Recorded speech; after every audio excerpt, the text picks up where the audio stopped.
Ողջույն բոլորին, ավարտվեց այս տարվա FPV իրադարձությունը, օդագնաց 2025 թվականի վերջին մրցույթը Գյումրիում ավարտված է։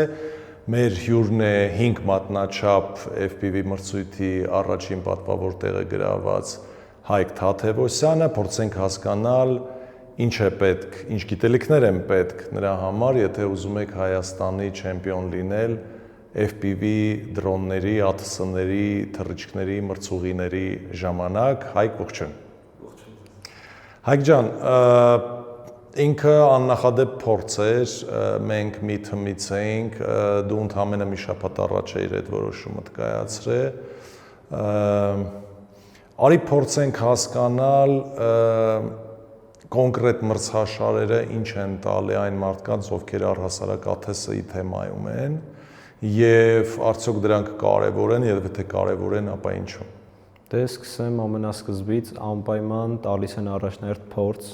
նույնիսկ իմը, ես գրանցվեցի մրցույթին, մրցույթի փակումից 1 ժամ շուտ, ու այդ իմ ընդամենը առաջի փորձն էր, հենց FPV 5 մատնաչափի մրցումներին մասնակցելու համար,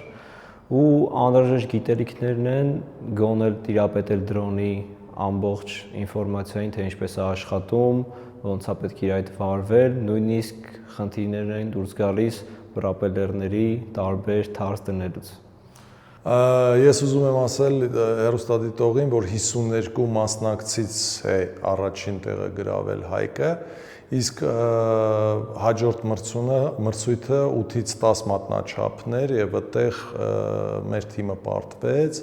մեր սխալ հաշվարկների պատճառով պարտվեց, որովհետև ավելի լավ է դու ասա, ինչու պարտվեցինք։ Որովհետև մրցույթը 8 դյույմից մինչև 10 մատնաչափ դրոնների մասին էր,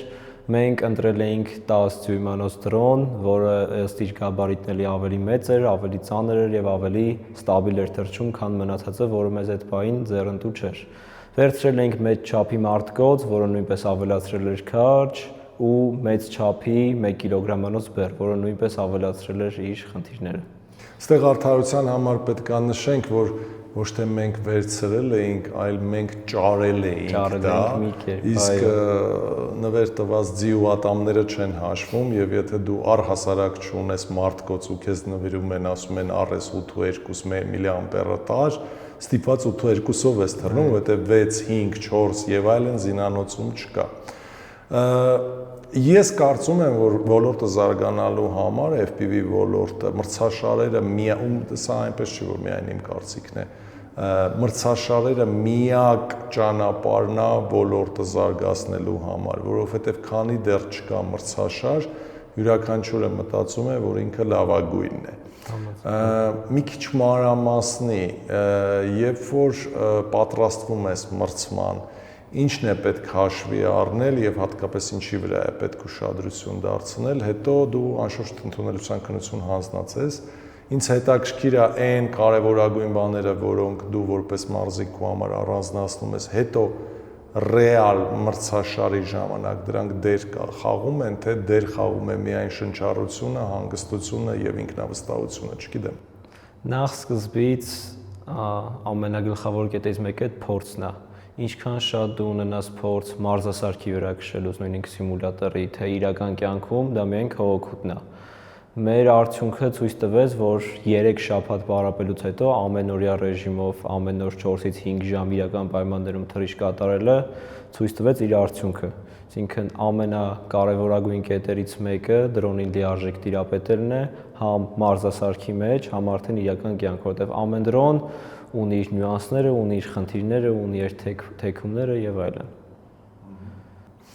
Իսկ մրցման տեղը, երբ որ արդեն քո անունը ընթերցում են ու դու գնում ես տեղադիրք, որտեղից պետք է քո թռիչքը կատարես, այդ ժամանակ ուղղակի սաղ վերանում է, ցնդում է ուղեղիցդ, թե այդ քո ասած բոլոր հմտությունները և կարողությունները ուղղակի կենտրոնանում են մի կետում։ Իմ մոտ կոնկրետ ամեն ինչը կենտրոնանում է, բայց միևնույնն է լարվածությունը, ոնց որ սիրտդ ուզենա դուրս չթռչի մարմնիդ մեջից։ Առաջի թռիչքս ահավոր լարված եմ արել, մատերս ահավոր դողացնելով ու իմ թռիչքի հետո վերանայելով ես հասկացա, որ տենց անկյուններով, եթե ես լարված չլինեի, ստաբիլ ուղեղով եղնեի, հաստատ չէի անցնի։ Լարվածությունը մի կողմից օգուտ տվեց, որ ես տենց թեք անկյուններով կարողանամ անցնել, մյուս կողմից է ինձ խանգարեց, որ ես կարողանայի ավելի ստաբիլ ու ավելի ճշգրիտ կարողանայի վարել դրոնը։ Որպես օդաչու, քո խորհուրդը ո՞րն է, ստանալ մաքսիմալ ադրենալին, թե մաքսիմալ գրագետ թռիչք սովորել։ Անպայման գրագետ թռիչք, որովհետև ցանկացած մարդ կարող է վերցնի պուլտը ու արագ քշի։ Արագ քշելը ցանկացած մարդ կարող է ուղղակի ստիկը բարձրացնի վերև, դրոնը արագություն զարգացնի։ Իսկ դանդաղ քշելու համար արդեն որոշ շաբաթների, նույնիսկ ամիսների փորձառություն է պետք ու պարապել շատ։ Ինչը քեզ բերեց հաղթանակ։ Բախտը, գիտելիքը, պարապելը, չգիտեմ, թե բոլորը միասին։ Ոնց որ նա ստացվեց, որ ամեն մեկից քիչ-քիչ հայտնվեց այդ օրը իմ գրպանում ու ես դառա այդտեղի առաջատարը։ Մի քիչ բախտը բերեց, բայց ավելի շատ արդեն գիտելիքն ու փորձն էր, որովհետև արդեն մոտ 1 տարի սպասվում էի անթաչների թե թռիչքներով, թե ծրագրավորմամբ ու այդ ամեն ինչը մանրամասն ուսումնասիրելուց դու կարողանում ես իդեալական մի հատ դրոն ստեղծել, որը քեզ ամբողջությամբ կարող է համապատասխանել։ Դու ինչի ես սիրում ես ոլորտը, մենք երբեք դրանից չենք խոսել, բայց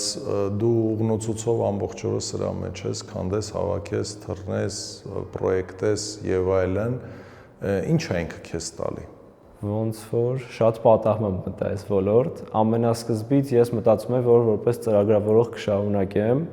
երբ որ դեռ փոքր էի, չկային արհեստական բանականություն եւ այլն, ու ծրագրավորողների աշխատանքը պահանջված էր։ Ես էլ սիրում էի այդ գործը,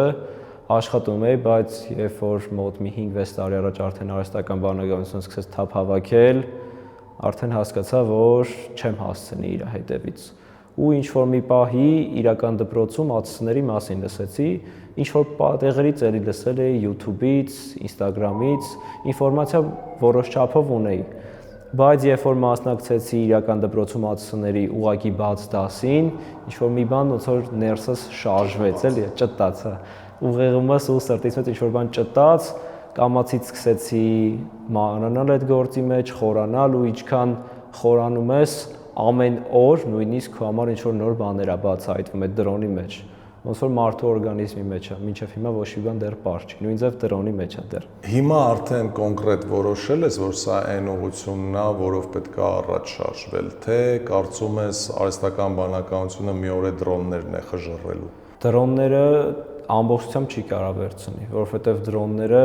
hardware են, իսկ առանց hard-ի չկա soft, իսկ AI-ը մենակ զբաղվում է soft-երը ծրագրավորելով։ Ու ելի ինչ-որ մի պահ կգա, որ մեր փոխանցել ռոբոտներ կքայլեն, դրոնները կհավաքեն, բաման, բայց միևնույնն է մարդու, այսպես ասած, չուտիոն երբեք սարքը չի կարա փոխարինի։ Ինչով է կարևոր ինժեներիան։ Դուք ամբողջ օրը կարող եք ինժեներականում ինչ-որ բաներ քանդել, ինչ-որ բաներ հավաքել։ Որոշ մարդկանց կարող է դա ձանձրալի թվալ, բայց դուք ինչ եք քաղում, ձեր մարդկային հատկանիշները ոնց են փոխվում եւ դեպի ուր են փոխվում։ Դե եթե քո գործը սիրելով ես անում, բարձա որ այդ ամեն ինչից հաճույք ես ստանում, ոչ մեկ հետ չես կռվում այդ ընթացքում։ Օրինակը վերեմ ծրագրավորումից, երբ որ այնտեղ դե շատ են խնդիրները, կոդը գրում ես, չի աշխատում բաման ու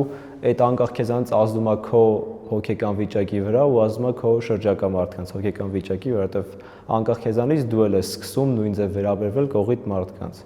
Իսկ այստեղ, քանի որ մասնագետներ ունենք, որոնք ամեն պահի օգնում են ու ինքներս էլ փորձում ենք նույնիսկ մասնագետներին չդիմել, ամեն ինչը ինտերնետով գտնել, ներկայապային այդ հնարավորությունը ունենք։ Հաճելի միջավայր է ստեղծվում, որ ամեն մեկ իր գործը գիտի ինչ անելու ստեղ ու ոնց որ կոմունիկացիայի նույնիսկ հարց չկա։ Ամեն մեկս գալիս ենք մեր տեղը նստում ենք, գիտենք այսօր ինչ պետք է անենք, մի քանի ժամ հետո ինչ պետք է անենք ու այդ ամեն ինչը վերջում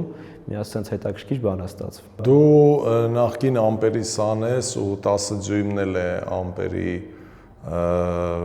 սաներից մեկը հաղթել։ Ինչ որտեղ ես կարծում եմ նաև, որ ոչ միայն ամպերի շնորհքն է, այլ նաև իրական դպրոցի, որտեղ իրական դպրոցից դուրս եկած սաները յուրահատուկ են բոլորը։ Ըստ քեզ այն մարդիկ, ովքեր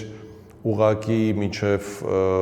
կիսաեզրափակիչ նույնիսկ չկարացան հասնել, որովհետև պարզապես ջախջախեցին իրենց դրոնները,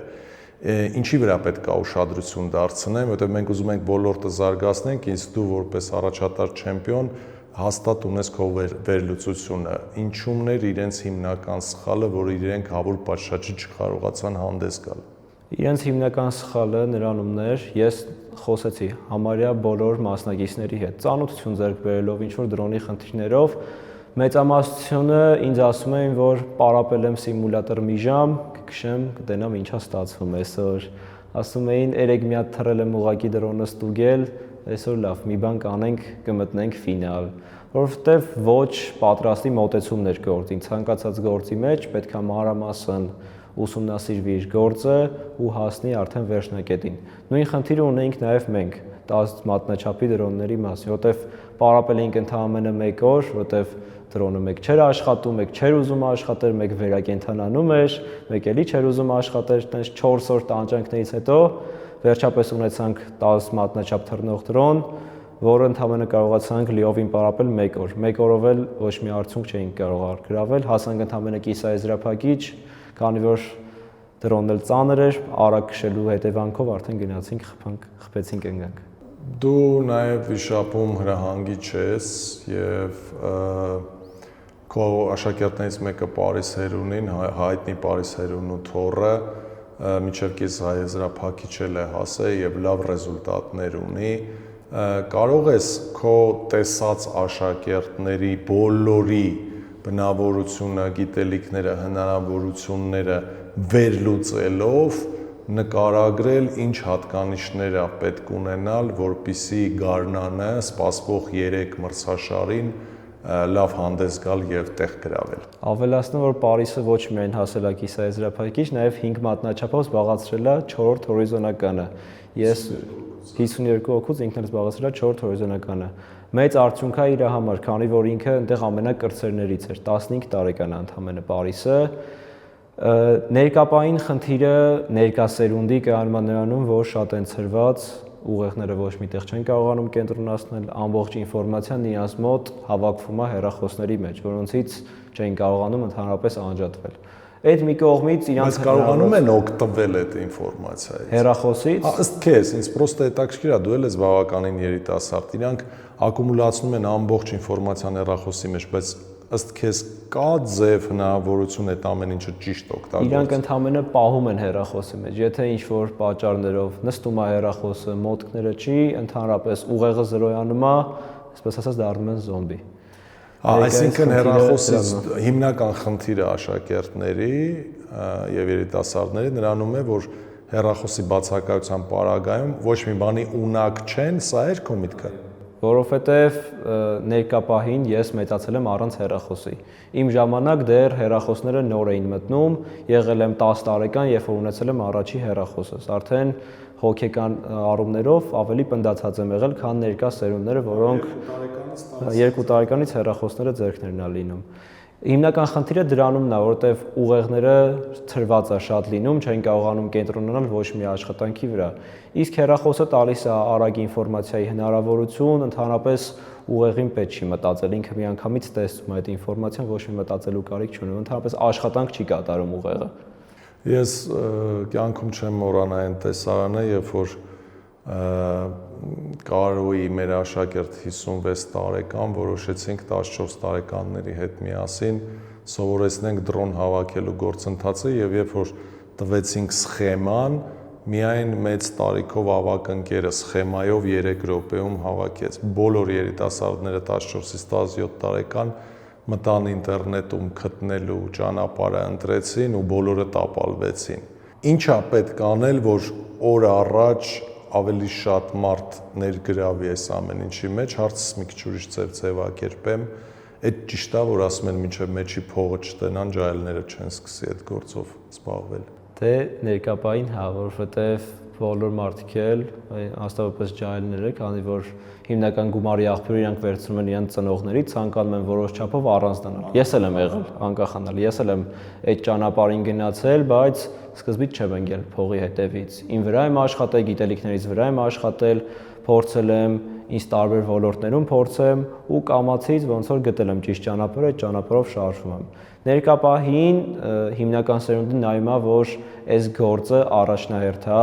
շատ են պահանջարկը այս ոլորտի մեջ են գալիս, բայց դա սխալ է։ Նույն ձևի ոնց որ ծրագրավորողը։ Նույն ձևի ոնց որ ծրագրավորողը ծրագրավորումից մի քանի տարի առաջ էլ ատամնաբույժն էր։ Այդ ձևի պահանջված աշխատանք, որոնք հիմա լիքն են, հա։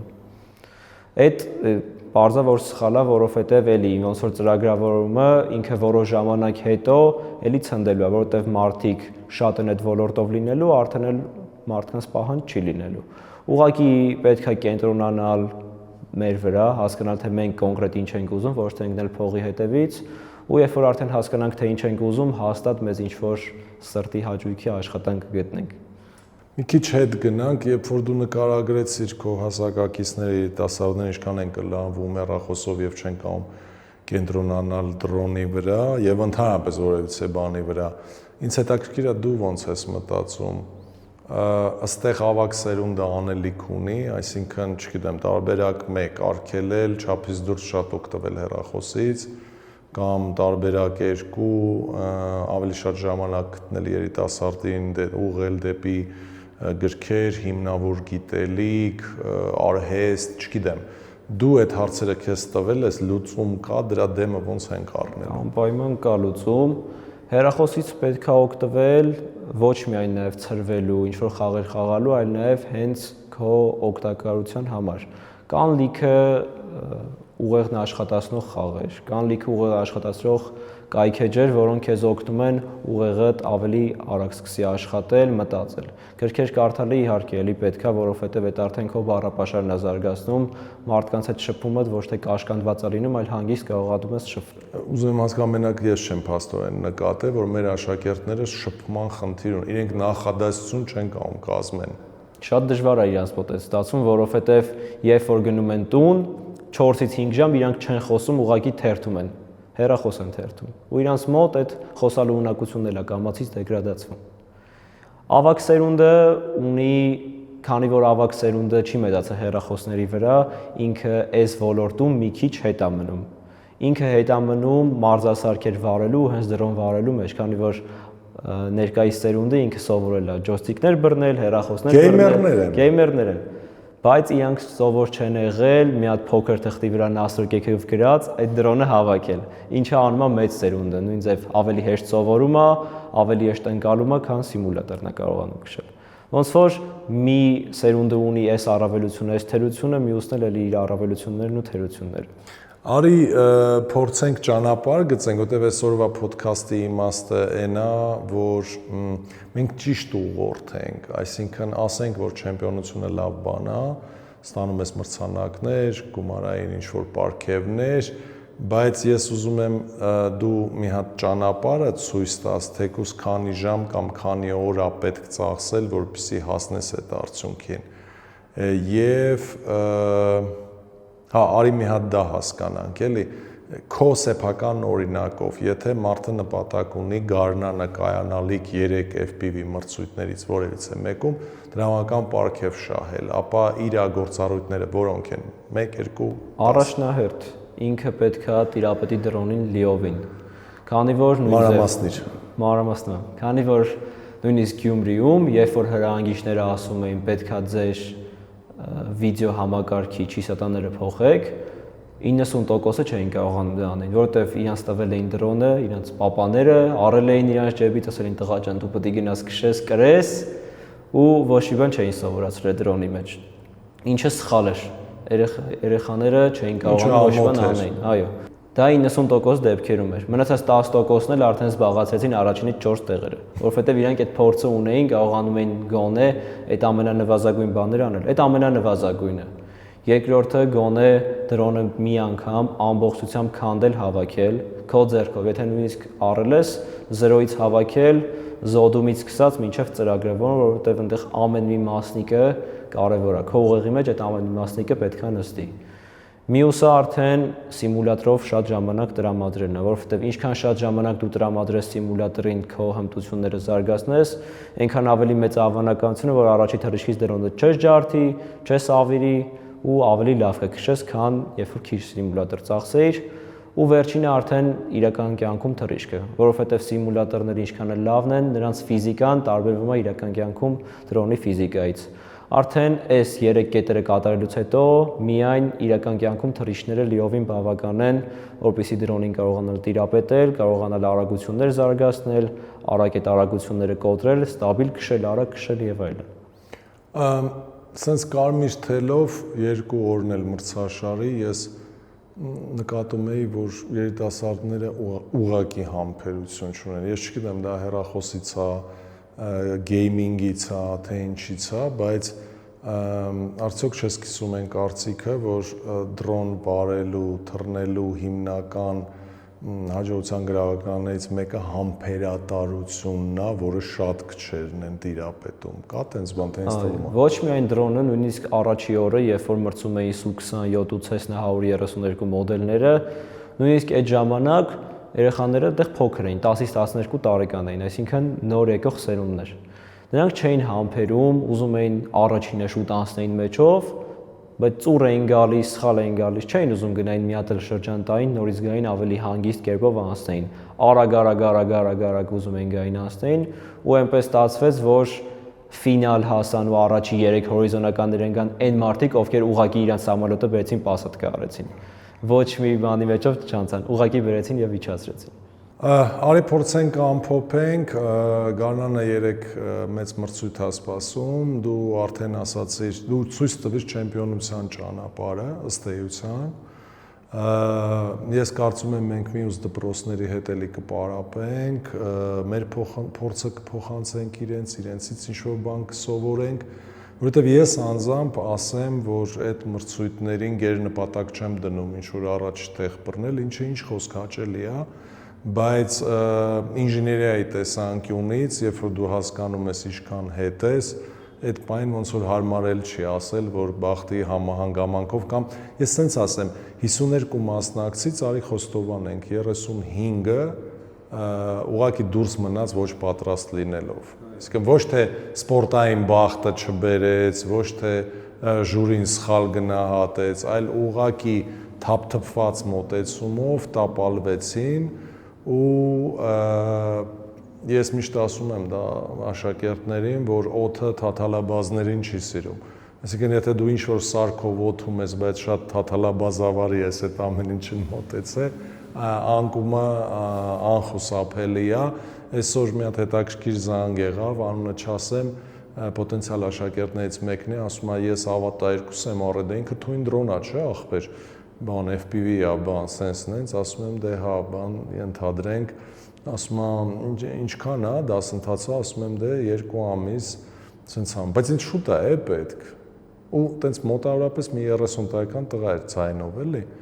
ասում եմ շուտ ինչքան, ասում է դե ես հարսանիքներ եմ նկարում, բան եմ նկարում, ինձ շուտ արագ, տենց մի շաբաթում ես սաղ սովորեմ, բան ու այդ գիտես ինչն է հիշեցնում, ոնց որ